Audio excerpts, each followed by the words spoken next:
In Daniel chapter 7, Daniel had a vision in the middle of the night. And when he awoke, he wrote down what he'd seen and he told it to his friends. What he saw was a lion that had wings, a bear that had 3 ribs in its mouth,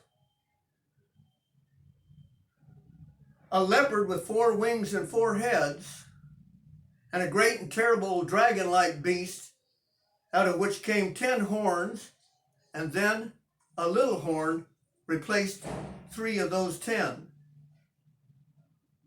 So we've come out of primary school in the book of Daniel.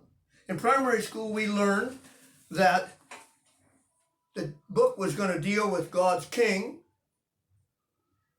but first it was going to deal with God's kingdom, and then God's sanctuary, and then God's people. So in primary school, through stories and simple math, we learned kingdom, king, sanctuary, people, and we saw and learned simple math, 1, 2, 3, 4, 10, bang. And we learned that the Bible must be its own interpreter. So out of primary school now we enter secondary school.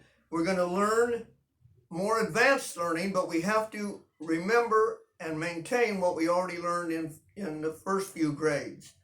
And so here we have a vision that corresponds with the dream that Nebuchadnezzar had in chapter 2, because the fourth part of the statue, the image that Nebuchadnezzar saw, was made of iron, and here the fourth beast has teeth of iron.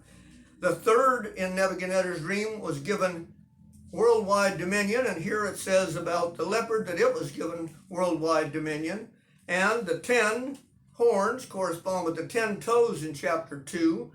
So then there's introduced a new factor, a little horn, and this little horn is a religious power because it blasphemes the God of heaven.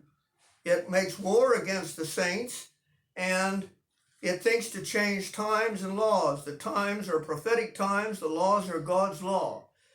So here Daniel is given a view with more details, and it shows us that before the second coming of Christ, there will be the Big Bang, and that this Big Bang takes place in heaven, because the Big Bang in chapter 7 in Daniel's dream is a judgment where books are considered, where life records are considered. It takes place in heaven. God's throne is moved to the most holy place of the heavenly sanctuary, and there Christ enters as judge and advocate of his people, and he receives the kingdom.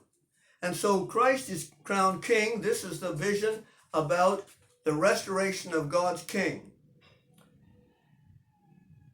The little horn is of peculiar interest because of its activities. And it says that it lasts its power remains for 3.5 times. A time is a year, so 3.5 years, 360 days per year would be 1,260 days. And in Bible prophecy, according to Numbers and Ezekiel, a day stands for a year, so it's 1,260 years that this little horn power reigns in the earth and thinks to change God's times and laws. But at the end of that time comes the Big Bang that takes away his dominion. That is the judgment that takes place in heaven. So we've seen that in secondary school, we need to see the introduction of this power whose reign is taken away by God's judgment. And we've now learned, because at the end of chapter 5, it's told us Medo-Persia entered and took the place of Babylon. So we know that the head of gold is Babylon. Now we know that the chest of silver represents Medo-Persia, which is the bear in Daniel's vision.